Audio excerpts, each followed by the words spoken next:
Hola, buenas tardes.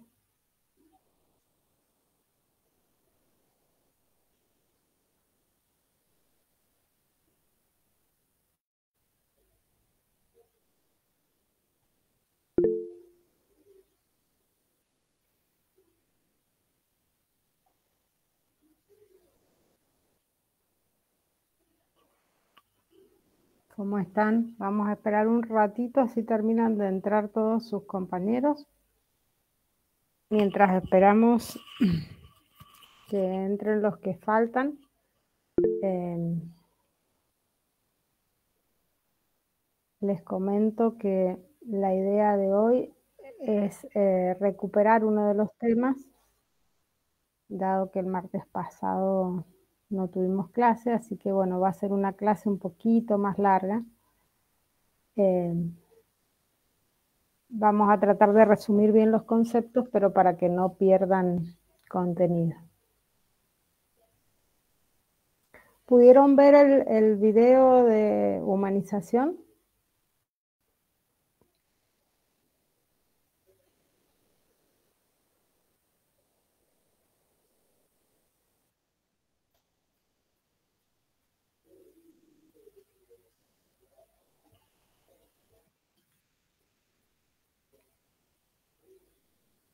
Del Hospital El Cruce, ¿alguno lo pudo ver?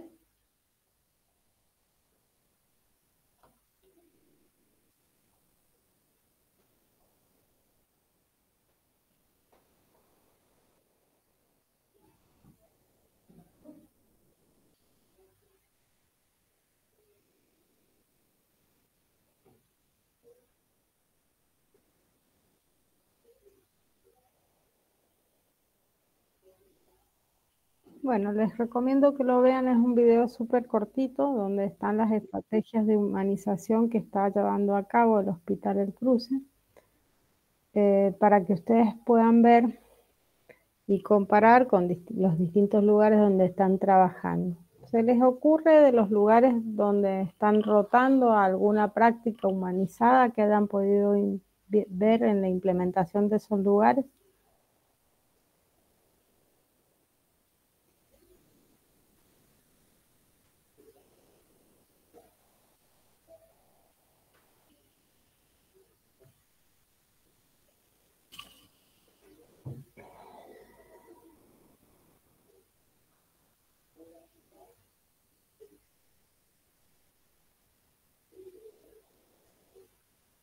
No, ¿se acuerdan qué es lo que era humanización de cuidado?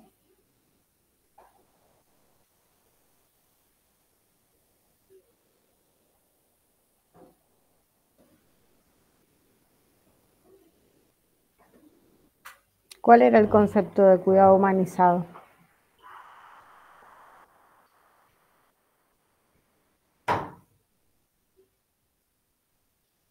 A ver, alguno que abra el micrófono y me cuente lo que a ustedes les parezca. Puede ser como un enfoque que ve al paciente más allá de los tratamientos, o sea, como nosotros tenemos como profesionales tratar al paciente con empatía, con comunicación, permitir que participen y esas cosas. Bien, es como, si uno dice cuidado humanizado, es como, ¿cómo? Se puede plantear, si nosotros somos humanos, el cuidado debería ser siempre humanizado, pero como charlábamos anteriormente, hay mucha formación técnica en nuestras carreras y eso ha hecho que la preponderancia de todo lo que es más tecnocrático haya, por así decirlo, deshumanizado el cuidado y hayamos perdido en algún sentido la empatía que tenemos que tener siempre como seres humanos que cuidan a otras personas, ¿no? Entonces hay distintas prácticas que intentan humanizar el cuidado y poner al paciente en el centro de la escena, ¿no? Y primero ver las necesidades que ese paciente tiene, no solo desde el punto de vista físico, sino también acompañarlo en las necesidades que tenga de, por ejemplo, espirituales o mentales, ¿no? Como teniendo en cuenta que la salud de las personas va mucho más allá de la salud física, ¿no? Entonces, todas esas prácticas que entienden que el ser humano que va a una institución de salud va con un problema de salud y uno debiera ayudarle a resolver su problema y no a crear otro problema, ¿no? Entonces, desde la gestión de las líneas de cuidado que tienen que ser eh, facilitándole a las personas sus turnos, su terapia, su medicamento, hasta cómo dejamos que las personas, por ejemplo, veíamos en la clase anterior, que era la semana del parto respetado, ¿sí? Y ¿qué significaba eso? Que la persona que va a tener su bebé tiene derecho como persona a estar acompañado por quien ella elija. Entonces, permitirle que en ese momento esté acompañado en todo momento por una persona que ella haya elegido, ¿no? Por ejemplo.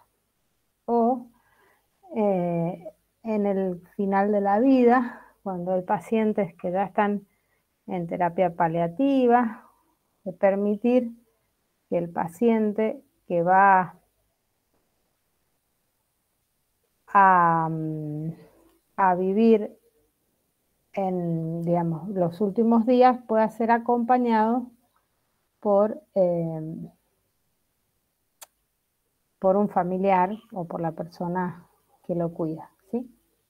Esas serían líneas de cuidado humanizadas, por ejemplo, las terapias abiertas, las neos abiertas, en donde la mamá está todo el tiempo acompañando a su bebé, y incluso puede estar el papá también, el parto respetado, ¿sí?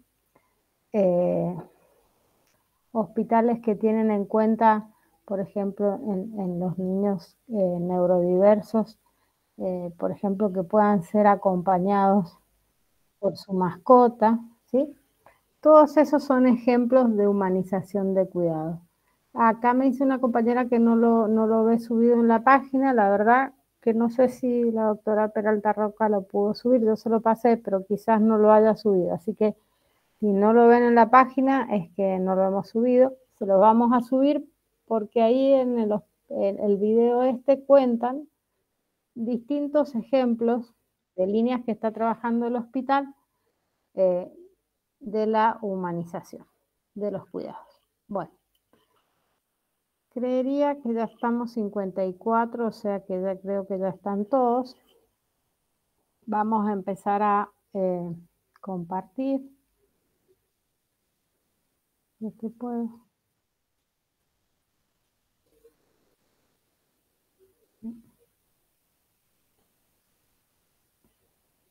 A ver.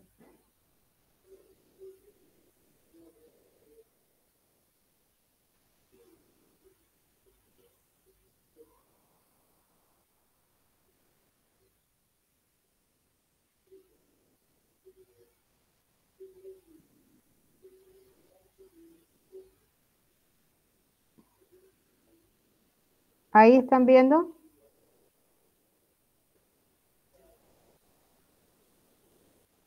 ¿Están viendo la pantalla, chicos? Sí, profe. Sí, profe. Bueno, esta es la clase de hoy en donde vamos a seguir viendo metas de seguridad. Y entonces la clase de hoy era 2 metas y hemos introducido una tercera meta más para recuperar la clase del martes, y el próximo martes van a tener en vez de 2, 3 metas, así no pierden el contenido de la clase. Bueno, los Profe, conceptos... disculpe. Sí. Yo por lo menos veo el Meet, la ventana del Meet, no del Power.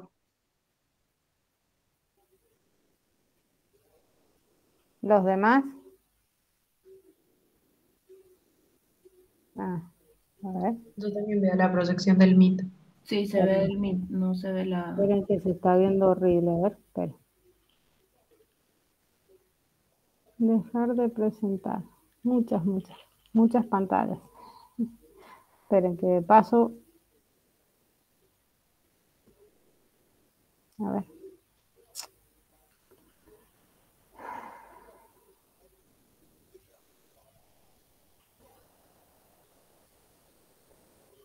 Vale.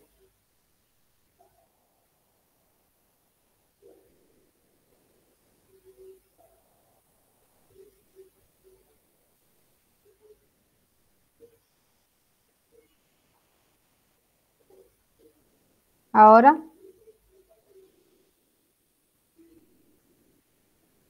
A mí no me sale que esté proyectando, doctora.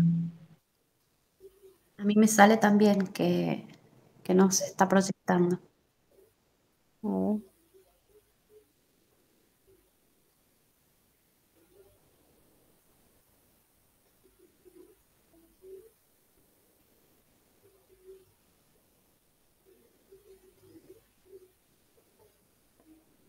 Ahora, Sí, ahí sí. ahora ven las diapos o ven la... Sí, doctora, se ve el Sí, la PowerPoint ahora. diapositiva. Bien, bueno. Entonces, como les decía, vamos a ver el concepto de seguridad en la atención quirúrgica y las soluciones que da la OMS para los procedimientos correctos en el sitio correcto, los conceptos de seguridad en los medicamentos, el reto de medicación sin daño y el uso seguro de medicamentos de alto riesgo, y como tercer punto, la prevención de las infecciones asociadas a los cuidados de la salud, a los cuidados sanitarios o a la atención sanitaria. Y dentro de ellos, la higiene de manos. Bueno, dentro de las 9 soluciones para la seguridad del paciente, que son del año 2007, estas 9 soluciones tienen un impacto importante en la seguridad, tienen evidencia sólida y además son soluciones viables de ser aplicadas porque son fáciles de aplicar y de gran impacto para reducir el daño o la aparición de eventos adversos relacionados a, digamos, las prácticas que intentan solucionar, ¿no? Y entonces estas 9 soluciones son la medicación de aspecto o nombre parecido, look y like aside en inglés,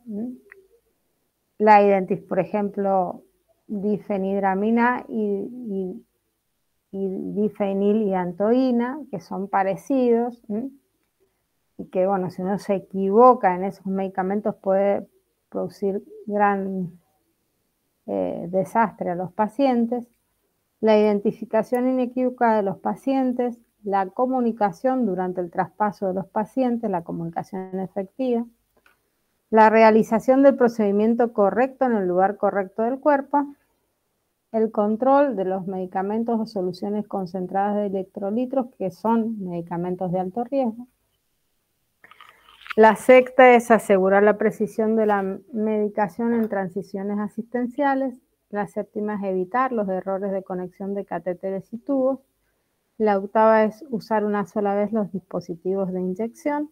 Y la novena es mejorar la higiene de las manos para prevenir las infecciones asociadas a la atención sanitaria o a los cuidados de la salud. Fíjense que estas son todas soluciones fáciles de implementar para disminuir los eventos y disminuir el daño relacionado a la atención en los pacientes. Después, como veníamos viendo, tenemos las metas internacionales de seguridad del paciente, que son metas que da la Joint Commission, y ya hemos visto la meta 1 con la identificación del paciente, la meta 2, ahora vamos a ver la meta 3, la meta 4 y la meta 5 en esta clase, ¿no? La meta 3 es mejorar la seguridad de los medicamentos de alto riesgo. La meta 4 es realizar los procedimientos correctos en el sitio correcto y al paciente correcto. Y la meta 5 es reducir las infecciones asociadas a los cuidados de la salud o a la atención sanitaria con la higiene de manos, ¿no? Vamos entonces con los medicamentos y las cirugías en primera instancia, y después vamos a ver la reducción de infecciones asociadas a los cuidados sanitarios. Para ustedes, ¿cuál es la primera causa de eventos adversos en pacientes hospitalizados? ¿Cuáles les parece que son las primeras causas de eventos adversos?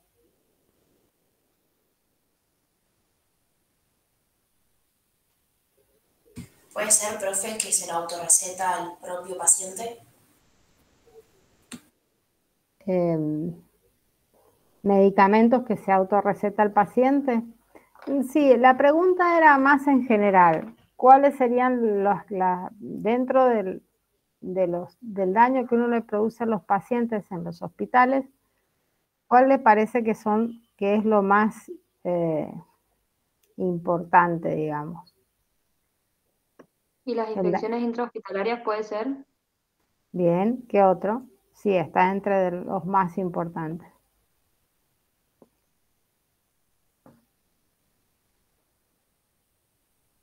Colocar medicamentos errados por confundirse, digamos, de cama. Los de un paciente. errores de medicación, sí, muy bien. ¿Y qué más? Si ustedes ven las soluciones que da la OMS para prevenir el daño, ahí se van a dar cuenta cuáles son los más frecuentes.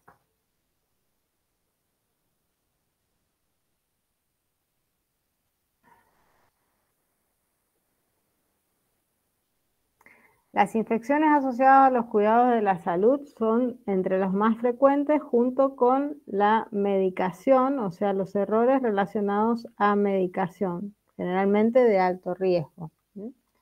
Y en tercer lugar estarían los procedimientos realizados a pacientes en lugares o procedimientos incorrectos o en sitios incorrectos, ¿no? Por ejemplo, tenían que hacerle el drenaje de un neumotórax derecho y le pincharon la pleura izquierda. Tenían que operarlo de una hernia inguinal izquierda y le abrieron la derecha. Tenían que amputar una pierna derecha y fue amputada la pierna izquierda. Bueno, de esos hay un montón de errores y han salido, siempre salen en los medios esas cosas raras, que a uno le parece que son raras, que el paciente se va a operar de una cosa y termina operado de otra.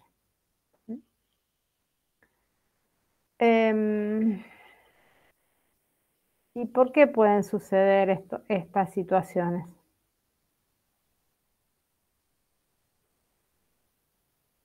¿Y cuáles les parece a ustedes que son las situaciones de mayor riesgo para que se produzcan estos eventos adversos?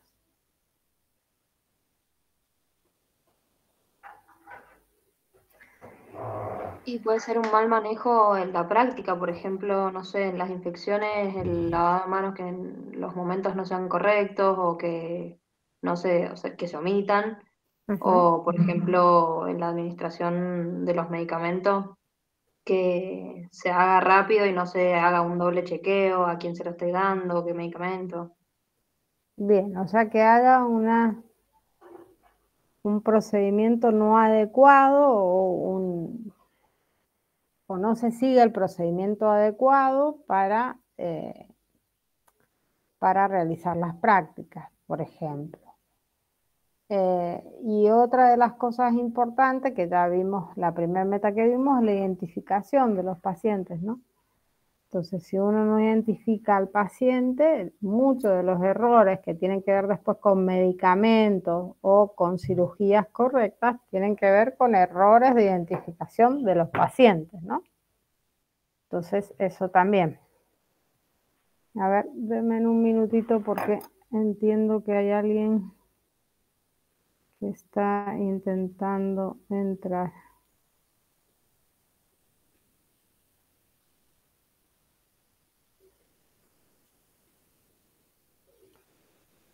Ahí está.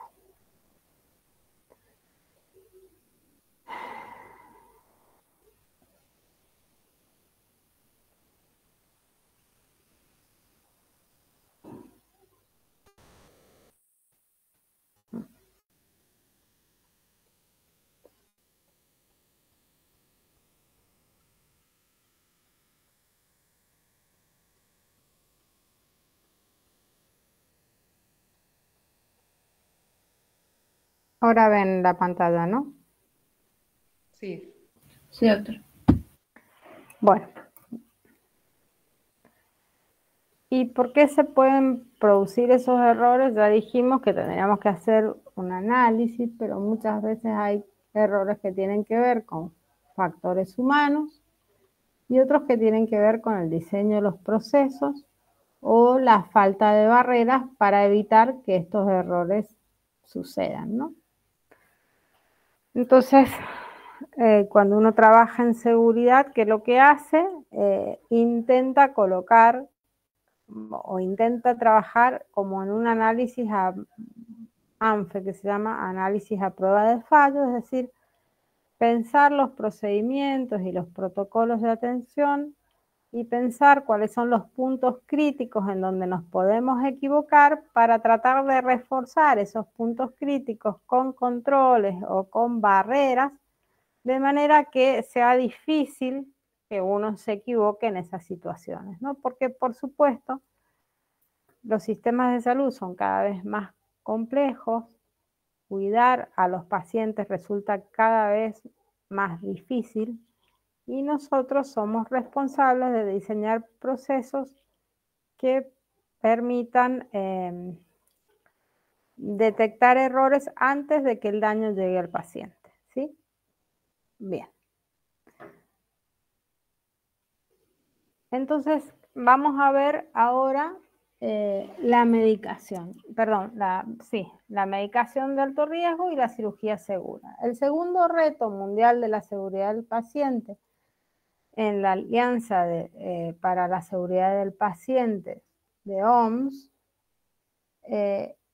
pone como objetivo o habla de la cirugía segura que salva vidas. Y el objetivo de este reto era mejorar la seguridad de la cirugía en todo el mundo y reducir las muertes y complicaciones durante las operaciones, haciendo prevención de infecciones de la herida quirúrgica, las más frecuentes, haciendo seguridad en la anestesia, es decir, que no hayan errores en la anestesia, una anestesia segura, y aumentando la seguridad de los equipos quirúrgicos y de los servicios quirúrgicos, ¿no? De la performance de la producción de los servicios quirúrgicos.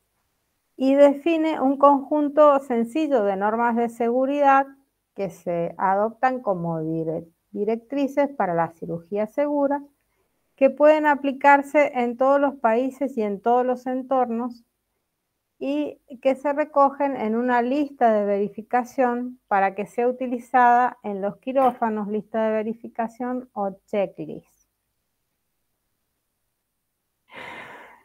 Tiene 10 objetivos esenciales para la seguridad de la cirugía.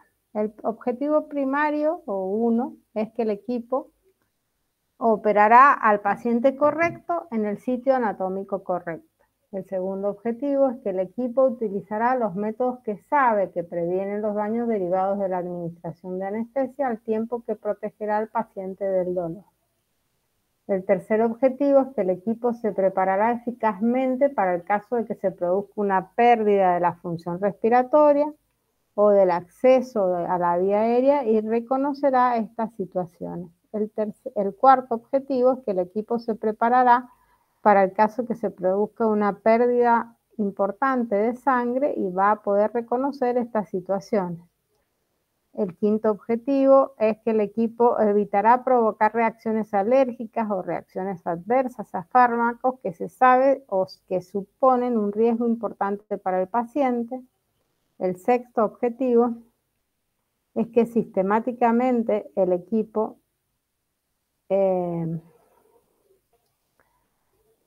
tendrá que colocar métodos para minimizar el riesgo de infección de la herida quirúrgica. El séptimo objetivo es que el equipo evitará dejar accidentalmente gasas o instrumentos en la herida quirúrgica o en el lecho quirúrgico. El octavo objetivo es que el equipo guardará e identificará con precisión todas las muestras quirúrgicas. El noveno objetivo es que el equipo se comunicará eficazmente e intercambiará información sobre el paciente para la operación, y esto será fundamental para que dicha cirugía se desarrolle en forma segura. Y el décimo objetivo es que los hospitales y sistemas de salud públicos establecerán una vigilancia sistémica de la capacidad, el volumen y los resultados de dichos objetivos. La OMS entonces trabaja en un checklist o listado de verificación para la seguridad de la cirugía. El objetivo es reducir los daños y obtener el mejor resultado para los pacientes. Este checklist se basa en datos científicos y en opinión de expertos, o sea, en evidencia de prácticas que son seguras y que funcionan. Y se identifican una serie de controles de seguridad que pueden efectuarse en cualquiera de los quirófanos de cualquier parte del mundo y que permiten mejorar los resultados de las cirugías. El checklist quirúrgico o el listado de verificación constituye una herramienta práctica y fácil de usar que va a incorporar elementos claves para mejorar la seguridad de los pacientes durante sus cirugías, preveniendo daños, complicaciones y muertes. Se basa en cosas simples, de fácil aplicación y fácilmente medibles, y aborda de manera sistemática, repetitiva, en distintas etapas, los principales problemas de la cirugía para que la misma sea segura. Por un lado, el paciente, la operación y el sitio quirúrgico correcto. Por otro lado, la anestesia y la resucitación segura. Por otro lado, el riesgo de infecciones del sitio quirúrgico. Y por otro lado, la comunicación entre el equipo quirúrgico de forma eficaz. Este checklist es adaptable a los distintos tipos de procedimientos y es una herramienta que se puede personalizar y ajustarse a las distintas necesidades locales. Este es el listado de verificación, un checklist de la OMS, de la primera edición, donde hay una etapa que se debe colocar antes de la inducción anestésica, una etapa que se realiza antes de la incisión quirúrgica, ya en la pausa quirúrgica, y otra etapa que se realiza antes que el paciente salga a quirófano. Es clave que esto se realice de la forma correcta y sea realizado con esos 3 pasos, y que siempre haya una persona que sea la responsable de realizar este checklist. Se divide entonces, como dijimos, en 3 fases. Una fase de entrada, periodo anterior a la inducción de la anestesia. Una fase que es la pausa quirúrgica, que es antes de que el cirujano haga la incisión quirúrgica, o sea, después de la inducción anestésica, pero antes de la incisión quirúrgica. Y la fase de salida, que es el periodo de cierre de la herida quirúrgica o inmediatamente posterior a esto, que tiende a evitar las complicaciones de esa etapa. Por eso es importante que esto no se realice en forma mecánica y al final de la cirugía del paciente, sino que se vaya dando la completitud de este checklist en las distintas etapas, en la etapa de entrada, en la pausa quirúrgica y en la salida. Antes de la inducción anestésica, el encargado de completar la lista tiene que confirmar verbalmente que el paciente es el correcto, el lugar anatómico de intervención es el correcto y que esté su consentimiento informado, firmado para ser operado. Después, visualmente, tiene que confirmar que se ha delimitado el sitio quirúrgico, revisar verbalmente con el anestesista el riesgo de hemorragia, de dificultades en el acceso a la vía aérea y de reacciones alérgicas que presenta el paciente. Es decir, ahí ven que dice, tiene el paciente alergias conocidas, tiene una vía aérea difícil, tiene riesgo de aspiración, tiene riesgo de hemorragia. Revisar verbalmente si se ha llevado a cabo una comprobación de la seguridad del equipo de anestesia y de la medicación. Y en esta etapa es ideal que el cirujano ya esté presente dentro de esta etapa de entrada. Sería ideal que esté aquí ya presente el cirujano. Después está la etapa inmediatamente antes de la incisión quirúrgica cutánea, donde llamamos pausa quirúrgica. Aquí hay que confirmar que todos los miembros del equipo se hayan presentado a la operación correcta en el paciente y en los sitios correctos. Todos los miembros del equipo presentes tendrán en cuenta el plan de intervención, utilizando como guía las preguntas de la lista de verificación.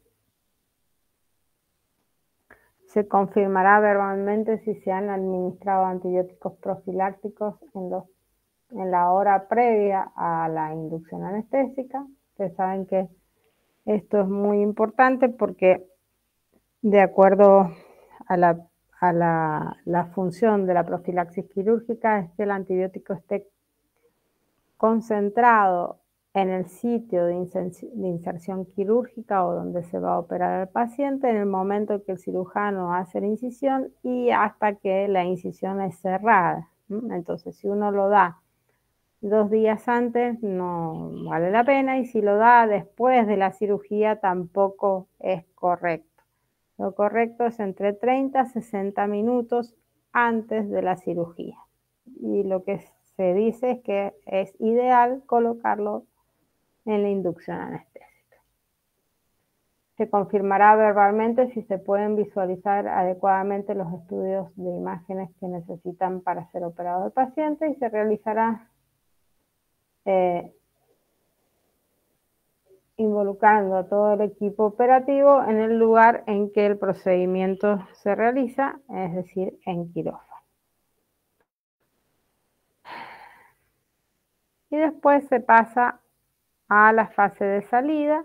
Una vez que el cirujano termine la cirugía, antes de que salga el paciente del quirófano, el encargado completa la lista de verificación junto a todos los miembros del equipo. El nombre del procedimiento realizado, que los recuentos de instrumentos, gasas y aguzas son correctas. Eso es para verificar que no haya quedado nada dentro de la incisión quirúrgica o dentro del cuerpo del paciente. Va a revisar el etiquetado de las muestras, que figura el nombre del paciente y cuántas muestras se han tomado, porque es muy importante asegurarse que esas muestras quirúrgicas lleguen a la anatomía patológica, ¿no? Y no se queden en el quirófano. Se examinan también los problemas que pueden haberse producido en relación con el funcionamiento del instrumental o los equipos o cualquier otro problema que haya debido resolverse. Se repasan los planes y aspectos principales del tratamiento postoperatorio y de la recuperación. Y se hacen los checks correspondientes. Bien, este listado de verificación, que es el de la cirugía segura de la OMS, se adapta en nuestro país, y en el 2012 el Ministerio de Salud de la Nación, por resolución, lo adopta como un instrumento para ser usado en las instituciones públicas, que es libre y gratuito. ¿Sí? Y ahí ustedes ven cada etapa del listado quirúrgico, quién es el responsable con su firma y sello al final, y arriba están los datos del procedimiento y los datos de nombre y apellido y DNI y historia clínica del paciente. En general, estos checklists suelen estar colocados o impresos detrás del protocolo quirúrgico en las historias clínicas a papel. Bueno, y ahora vamos a entrar al tercer retro mundial de la seguridad del paciente, que en el año 2017 la Alianza Mundial de la Seguridad del Paciente de la OMS lanza como tercer reto, entendiendo que la medicación es uno de los importantes causantes de eventos adversos en los pacientes, lanza medicación sin daño. Este reto está focalizado en reducir los errores de medicación y el daño asociado, que es evitable, promoviendo el uso seguro de los medicamentos. Como objetivo era reducir a la mitad la carga mundial de efectos nocivos y evitables causados por medicamentos para el año 2023. En el año 2022, el tema central del Día de la Seguridad del Paciente, que es el 17 de septiembre, fue la medicación. Medicación sin daños. Y fíjense que hay acciones prioritarias para lograr medicación daño cero, y que una de las áreas importantes en este sentido son evitar la polifarmacia, disminuir las situaciones de alto riesgo y trabajar en las transiciones de cuidado, es decir, en los pasajes de los pacientes de, por ejemplo, de la terapia intensiva a la clínica médica, o de la clínica médica, de la clínica en la internación al domicilio. Es allí donde se producen frecuentemente, en estas transiciones de cuidado, errores de medicación que tienen que ver con las dosis o con el olvido de algunas medicaciones o polifarmacia. Y después, bueno, entendemos que hay situaciones en donde se puede trabajar con los pacientes y las familias, involucrando a los pacientes y las familias y a los cuidadores para que sean cuidadosos con la medicación. Hay otras áreas que tenemos que trabajar con los profesionales de salud, como es en educación y entrenamiento sobre eventos adversos relacionados a medicación, en trabajo en equipo y en comunicación, en capacitación cerca del punto de cuidado del paciente, por ejemplo, en administración de medicamentos endovenosos, supónganse, y también mejorar los reportes de incidentes y hacer de estos reportes un sistema de aprendizaje basado en los errores, ¿no? Por otro lado, también podemos trabajar para disminuir estas situaciones de riesgo en los medicamentos en sí, intentando que llegue el paciente el medicamento correcto al punto de cuidado, es decir, evitar los medicamentos que son similares o se parecen o suenan similares. trabajar en todo lo que es la distribución, la logística y el almacenamiento de los medicamentos, trabajar en el etiquetado de los medicamentos y en la seguridad y en la calidad del producto farmacéutico. Y por otro lado, debemos trabajar en el sistema y en las prácticas de medicación, realizando o revisando todo lo que significa prescripción, preparación y dispensación del medicamento, la admisión y el monitoreo de los pacientes una vez que se le administra el medicamento, y el monitoreo y la evaluación de eventos relacionados a la medicación. Bueno, estos son algunos de los flyers que la OMS publicó el año 2022 con medicación sin riesgo, en donde ustedes ven enfatizando la necesidad de la comunicación entre el paciente y el prescriptor, el médico, para, digamos, asegurarse de que la prescripción que le está dando al paciente es correctamente entendida por el paciente, ¿no? Y aquí, siempre que usted va a utilizar un medicamento, piense en el beneficio y en los riesgos y ponga en la balanza eso y adopte medidas para garantizar la seguridad de los medicamentos que prescribe.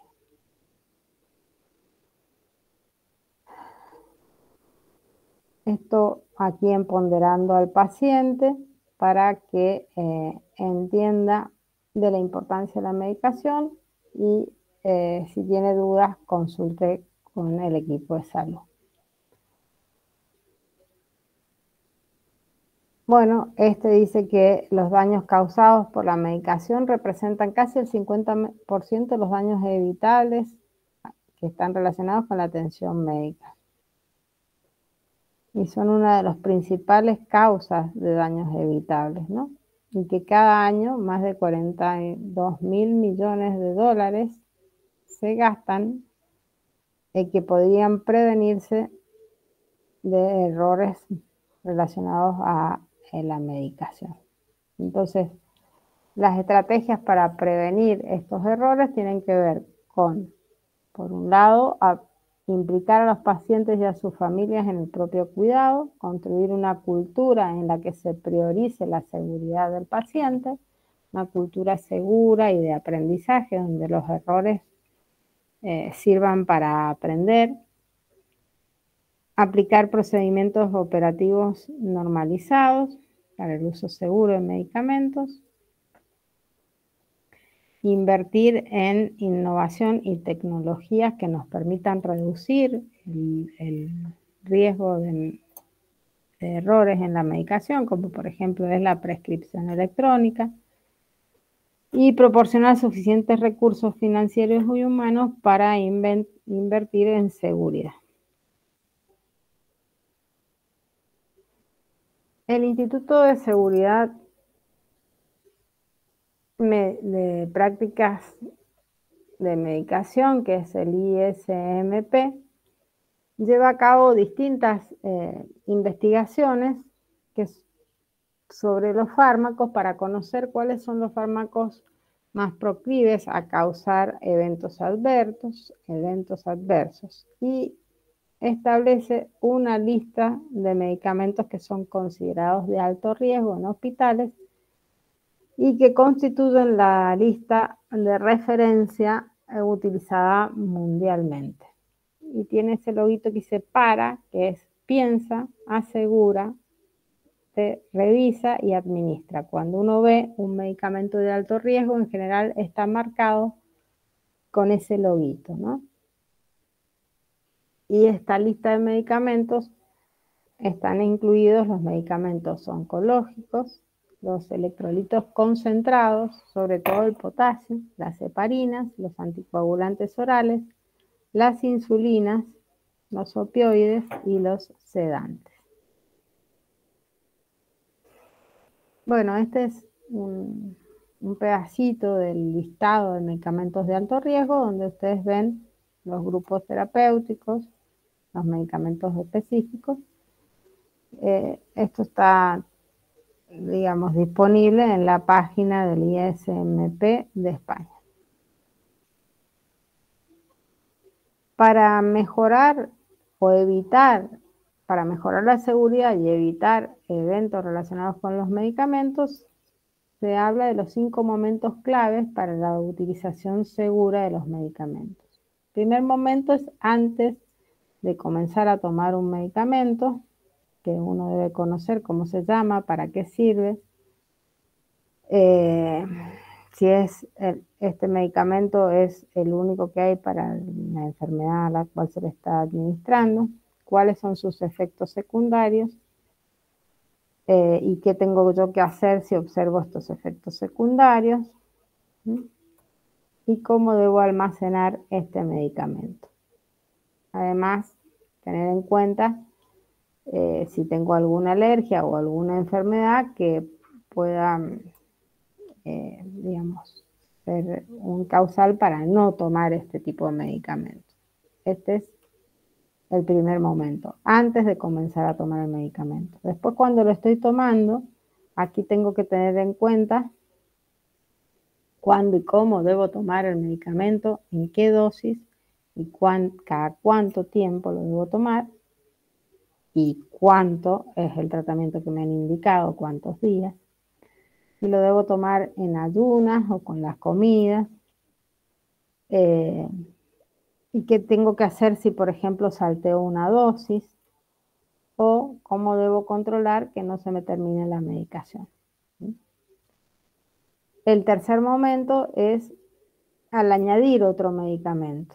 Y esto es importante, sobre todo en aquellas personas que toman más de un medicamento. Los adultos mayores, en general, que toman varios medicamentos. Cada vez que vamos a introducir un medicamento, debemos tener en cuenta si se ha entendido la necesidad de tomar otro medicamento más, si le han informado al profesional que está prescribiendo todos los medicamentos que está tomando, ¿sí?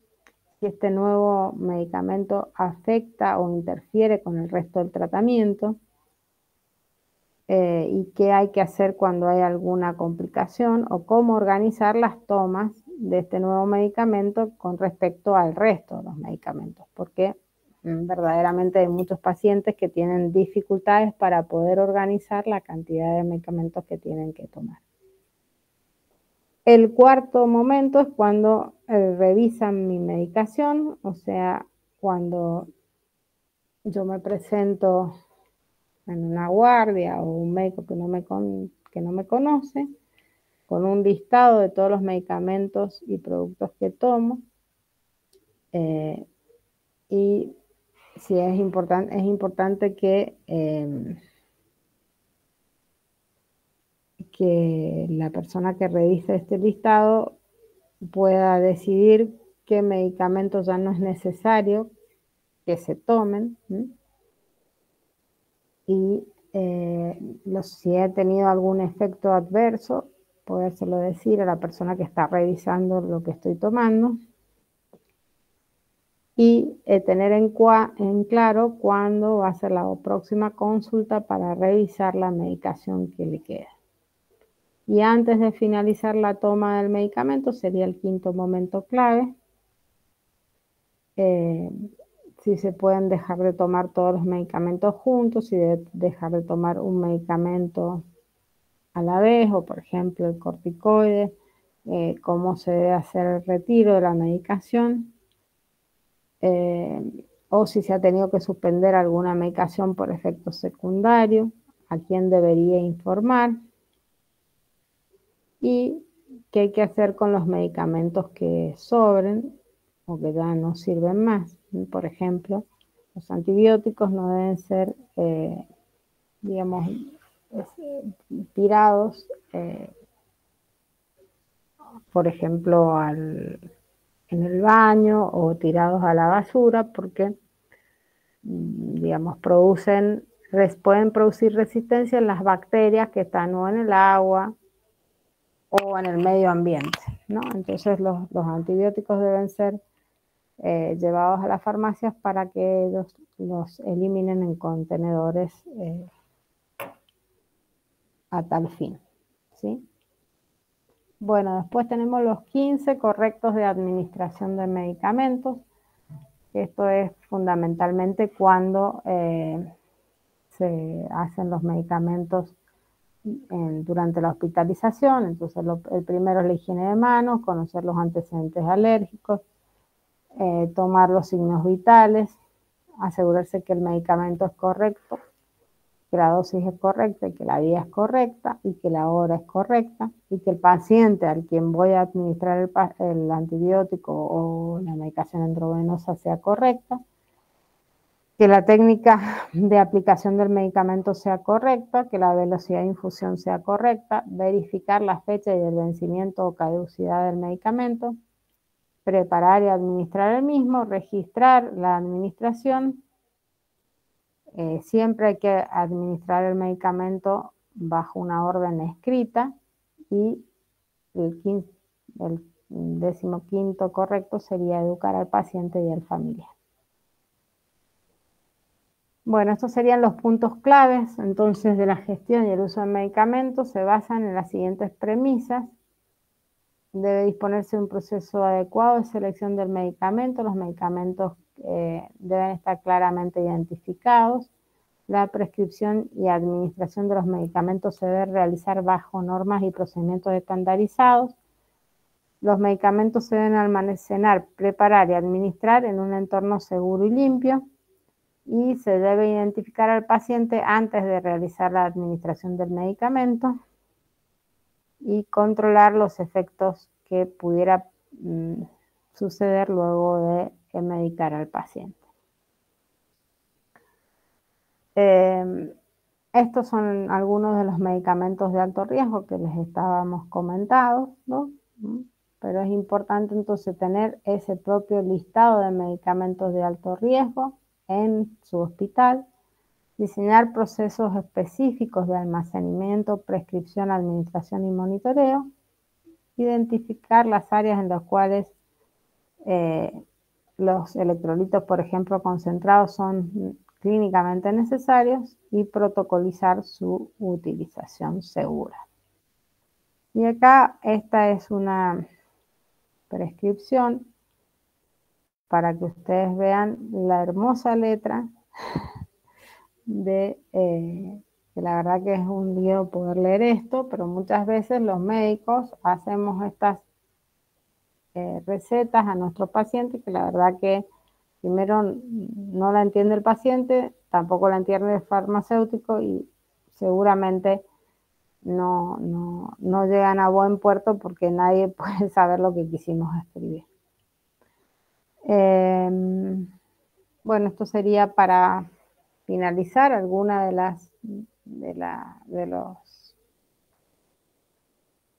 las etiquetas o la cartelería que se usa para marcar medicamentos de alto riesgo, el logo para marcar los medicamentos. En general los medicamentos, ahí ven las ampollitas, los que tienen la etiqueta roja son medicamentos de alto riesgo, los look aside, los que tienen una presentación similar, son los amarillos, y los azules son de alto riesgo y presentación similar.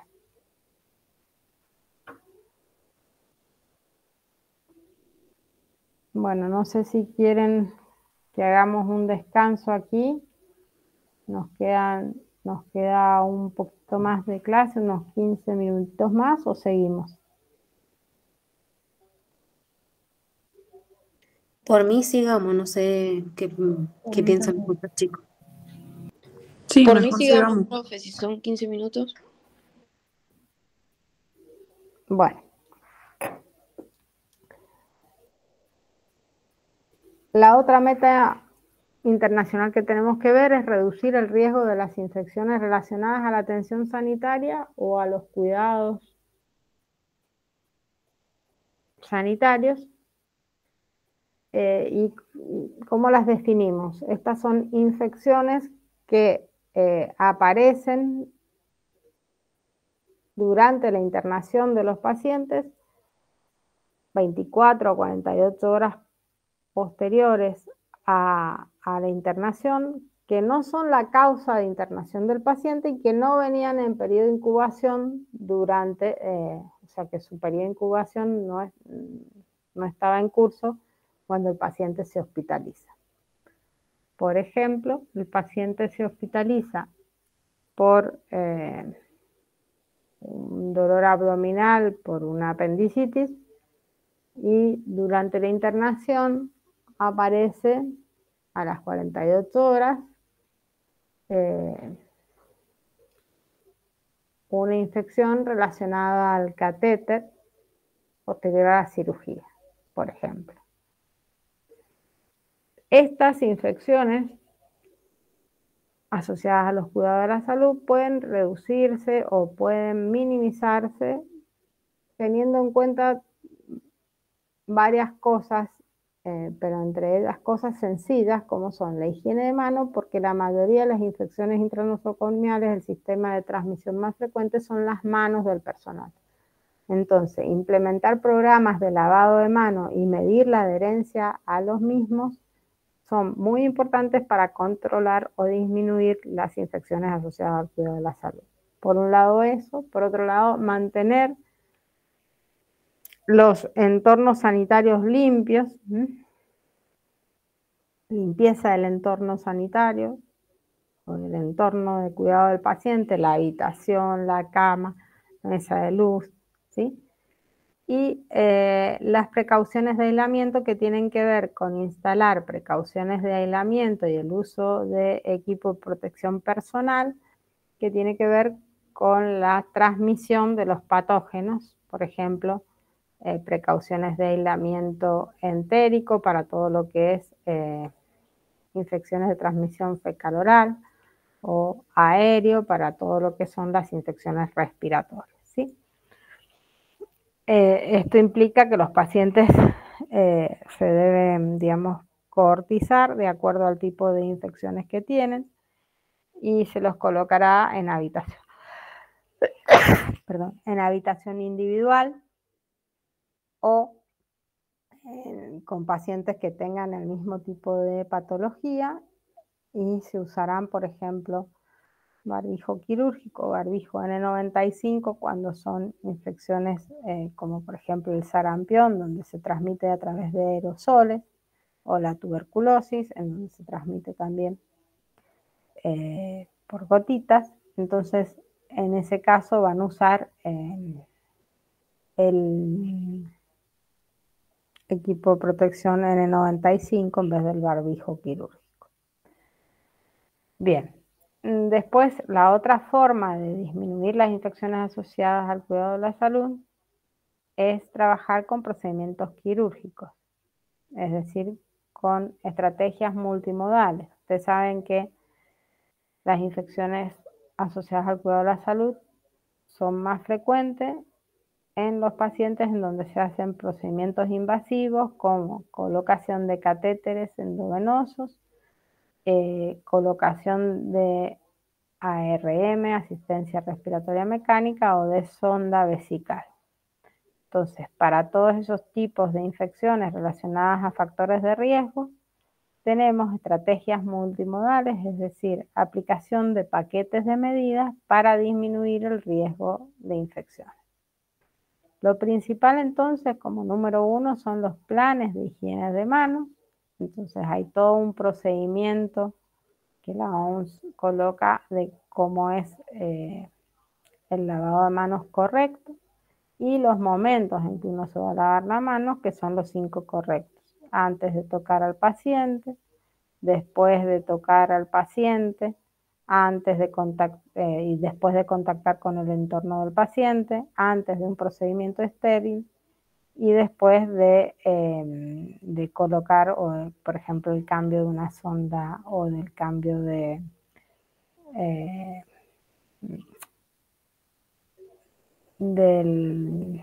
la bolsa de colostomía o de la bolsa de orina, ¿no?, del paciente. Entonces, 3 antes y 2 después, ¿sí?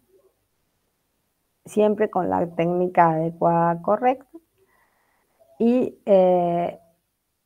otro de las medidas importantes es el uso racional o optimizado de los antimicrobianos, porque ustedes saben que una de los problemas mundiales en salud es la pandemia, después de la pandemia, es la emergencia de gérmenes multiresistentes. Entonces, esto está relacionado al uso indiscriminado de antibióticos. Entonces, una de las estrategias para disminuir eso tiene que ver con el uso racional de antibióticos. Bueno, el 15 de mayo es el Día Internacional o Mundial de la Higiene de Manos y la OMS dice que las manos limpias salvan vidas. ¿Y por qué es importante que se difundan los conocimientos sobre higiene de manos, no solo en el entorno hospitalario, sino en la comunidad, para disminuir la propagación de infecciones relacionadas a los cuidados de la salud? Dentro de la estrategia multimodal de higiene de manos, la OMS trabaja sobre el cambio de sistema de higiene de manos, que consiste en cambiar el agua y el jabón por soluciones hidroalcohólicas. Esto es para favorecer la adherencia de la higiene de manos en lugares en donde hay poca cantidad de lavados y donde el personal de salud tiene que caminar mucho para conseguir agua y jabón. Sin embargo, las soluciones hidroalcohólicas uno las puede tener en el pie o en la cabecera de la cama del paciente, o sea, en el punto del cuidado del paciente, y esto aumenta la adherencia, ¿no? Entonces, la estrategia multimodal tiene que ver sobre trabajar en la formación de personal que pueda verificar y adherir al correcto lavado de manos, trabajar en el clima institucional de seguridad, poner recordatorios de la técnica y cuándo lavarse las manos, observar el lavado de manos de las personas, poderlo registrar y hacer una evaluación y retroalimentación de cuántas personas se lavan correctamente las manos, devolverlo al equipo institucional para aumentar cada vez más la adherencia a estas prácticas. Bueno, esto es de la última campaña que se hizo para redes, enfatizando la importancia de la higiene de manos para prevenir las infecciones. ¿Por qué es importante prevenir las infecciones? Porque primero son uno de los eventos que más daño causan. Las infecciones asociadas a la atención sanitaria causan para los pacientes dentro del sistema de salud, porque además los pacientes vienen por una enfermedad y las infecciones generalmente agravan esas enfermedades, porque prolongan la estadía hospitalaria de estos pacientes en el sistema de salud, porque pueden producir discapacidad a largo plazo y porque producen muchas muertes y porque aumentan de forma exponencial el costo hospitalario, no solo el costo para los pacientes, sino también para las familias, ¿no? Y todas estas infecciones pueden ser prevenidas de forma eficaz, simple y barata, adhiriendo a la higiene de manos, que es un cambio de conducta por parte del personal y que, bueno, que uno debe ser muy insistente en este sentido para que la adherencia al lavado de manos sea siempre alta. Esto se vio reflejado en la pandemia, donde hubo un aumento de la adherencia al lavado de manos, pero después de la pandemia volvimos a valores bajos en lugares en donde la adherencia es menor al 50%, ¿no? Lo cual es bajo y aumenta muchísimo el riesgo de infección. Bueno, entonces, ¿por qué se producen estas infecciones? Porque falta adherencia al lavado de manos y también porque hay distintos factores de riesgo que tienen que ver con riesgos que tienen que ver con catéteres urinarios o procedimientos urinarios invasivos, y en los hospitales de adultos La mayoría de las infecciones, los que no son quirúrgicos, porque si son quirúrgicos la mayoría de las infecciones son relacionadas a la cirugía, pero en los hospitales de adultos que no tienen cirugía, la mayoría tienen que ver con infecciones relacionadas a procedimientos urinarios invasivos. También hay infecciones relacionadas al sistema respiratorio inferior y sobre todo a la colocación de ARM o de maniobras de aspiración o tubo nasogástrico, y también infecciones relacionadas al sitio quirúrgico, donde ya vimos que si no se hace la profilaxis correcta, la preparación correcta del paciente, de la piel del paciente y de todo, digamos, todos las concomitantes que puede tener el paciente, o sea, que el paciente llegue en buen estado nutricional, que tenga una glucemia controlada y que se le haga un correcto baño prequirúrgico. Si hay fallos en estas situaciones, aumentan puntos en el porcentaje de infección que puede tener el paciente. Y otra de las infecciones frecuentes también tiene que ver con los catéteres vasculares, sobre todo en pacientes que están en cuidados críticos, en los pacientes neonatales, en donde es necesario colocar catéteres intravasculares y si no se colocan de forma aséptica y no se cuidan con el paquete de medidas necesarios para el cuidado y mantenimiento de los catéteres, pueden aparecer infecciones relacionadas o infecciones primarias de la sangre relacionadas a los catéteres vasculares. Y como les decía, la resistencia a los antimicrobianos es uno de los problemas más importantes que han sido hasta, digamos, priorizados por el G20, y en nuestro país hay una comisión que se llama Comisión Nacional para el Control de la Resistencia Antimicrobiana, que está, digamos, que es una comisión que se ha llamado desde el Ministerio de Salud de la Nación, pero que está, que es interministerial. Van a ver que está el Ministerio de Agricultura, Ganadería, el Ministerio de Ciencia y Tecnología e Innovación, el Ministerio de Salud, el SENASA, el INTA, el CONICET, el Ministerio de Ambiente y Desarrollo Sostenible, el Ministerio de Educación. ¿Por qué? Porque el problema de la resistencia tiene que ver no solo con el uso de los medicamentos en los seres humanos, sino el uso de medicamentos de antibióticos para agricultura, ganadería y pesca. Como les comentaba hace un rato también, cómo se disponen finalmente los medicamentos y pasan al medio ambiente a través del agua, de las cloacas, hace que esto genere resistencia también dentro del medio ambiente. Entonces necesitamos de esta comisión interministerial para poder atacar y mejorar la aparición de gérmenes resistentes.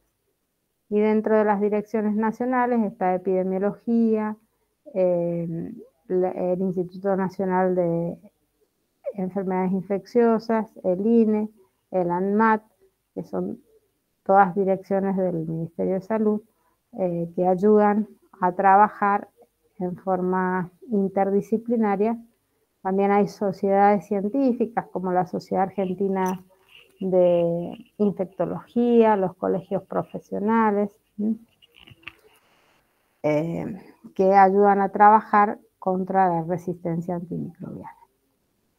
La Organización Mundial de la Salud, dentro de sus prioridades, trabaja en poner en práctica programas de optimización de antimicrobianos en hospitales de ingresos bajos y medianos, y hay un manual para el uso optimizado de antimicrobianos, en donde se conforman equipos de trabajo. El equipo básicamente tiene que estar integrado por farmacéuticos, infectólogos, enfermeros y médicos prescriptores. Se trabajan en guías de práctica relacionadas con, y microbiólogos también, con los microbios prevalentes del hospital, para dar el antibiótico correcto según la epidemiología local. Se realiza un monitoreo y una vigilancia de las infecciones y de los medicamentos que se prescriben para dichas infecciones. Se realiza formación teórica y práctica del equipo prescriptor y se realiza un sistema de aprendizaje, notificación y retroalimentación para, digamos, tratar de ver cuánto medicamento consumimos y qué gérmenes tenemos dentro de nuestro hospital y si disminuyen o aumentan las infecciones multiresistentes. Y hay distintas intervenciones básicas para optimizar el uso de los antimicrobianos que tienen que ver con educación a los prescriptores, elaboración de un registro médico y un expediente clínico para que tenga toda la información necesaria acerca de los medicamentos que recibe el paciente, chequear diariamente las indicaciones de antibióticos que reciben los pacientes, revisar sobre todo a los pacientes que tengan más de tres o más antibióticos de amplio espectro. Los antibióticos, la Organización Mundial de la Salud lo divide en 3 grupos que van a ver que son, es la estrategia AWARE, los antibióticos de un primer grupo que son menos inductores de resistencia, los del segundo grupo que son los WATCH, en donde están por ejemplo la ceftriaxona, que son antibióticos que deben ser usados con cuidado porque pueden producir resistencia o inducir resistencia, y el grupo reservado, que solamente se reserva para infecciones intrahospitalarias y para la prescripción con autorización de infectología, porque son los antibióticos que se reservan para este tipo de infecciones. Entonces, en general, cuando hay programas de intervención o optimización de antimicrobianos, hay que revisar sobre todo aquellos pacientes que tienen 3 o más antibióticos de amplio espectro, revisar la dosis de los antimicrobianos prescritos para que sea la adecuada, revisar las profilaxis quirúrgicas cuando se recetan por más de 24 horas, porque se acuerdan que yo les dije que lo ideal es la dosis prequirúrgica, o sea, la dosis de la inducción y no más que la prequirúrgica, porque después es como que en algunas instituciones se dejan por más días por una medida que no tiene asidero científico, porque lo único que hace, si es una si se da por más de 24 horas, se transforma en un tratamiento, y el tratamiento solo se indica si el paciente tiene una infección. Las profilaxis en general son siempre por menos de 24 horas. Entonces, cuando las profilaxis se prolongan por más de 24 horas, revisar esa indicación para estar segura de que no es una profilaxis y es un tratamiento, y si es un tratamiento, que sea adecuado. Hay que hacer entonces guías locales de profilaxis quirúrgica y de tratamiento, sobre todo de las infecciones más comunes, como las infecciones de la neumonía en la comunidad, las infecciones de las vías urinarias o piel y partes brandas, para que estas guías son guías de práctica clínica basadas en la microbiología local, para que se estandaricen los procesos de tratamiento y tengan antibióticos fundamentalmente del grupo ACCESS, que es el primer grupo de la Organización Mundial de la Salud, en donde estos antibióticos no son inductores de resistencia, ¿no? O sea, tratar de priorizar ese tipo de antibióticos para las infecciones de la comunidad. También mantener un liderazgo, identificar especialistas en el tratamiento de las infecciones que puedan recomendar o hacer ateneos o, bueno, participar en la redacción de estas guías de práctica. Después es muy interesante si se puede formar un comité de medicamentos que pueda también trabajar mancomunadamente dentro del hospital, y tener una comunicación muy fluida con el laboratorio de microbiología para adecuar rápidamente los tratamientos a los gérmenes que salen de los cultivos que se les realizan a los pacientes, ¿no? Y también, bueno, hacer revisiones periódicas cada 3 o 6 meses de la resistencia a los antimicrobianos que hay de las infecciones que van apareciendo dentro del hospital. Bueno, esta es la estrategia que les decía AWARE, en donde hay un primer grupo de acceso ilimitado que se llama Access, en donde ven, por ejemplo, están las penicilinas, la cefazolina, la ampicilina, la cefalexina, el nitrofurano, los aminoglucósidos. Estos antibióticos en general no traen con su uso inducción de resistencia, la trimetoprimazol sulfamethoxazol. Después hay un segundo grupo que se debe usar con precaución, por eso se llama grupo WATCH, ¿sí? En donde están los macrólidos, la ceftriaxona, la cefalosporina de segunda, la piperatazo, la banco y el meropenem, que suelen inducir resistencia, que bueno, que hay que usarlo si es necesario. Y el reserve, que es el grupo de último recurso, donde está, por ejemplo, el linezolid, el colistin, la polimixina, el meropenem valbobactam, que son para infecciones multiresistentes y que en general son indicados por los infectólogos. Bueno, con esto terminaríamos la clase de hoy. Tener en cuenta que entonces estas soluciones que les hemos compartido tienen que ver con soluciones prácticas fáciles de implementar para los problemas o los retos más frecuentes que producen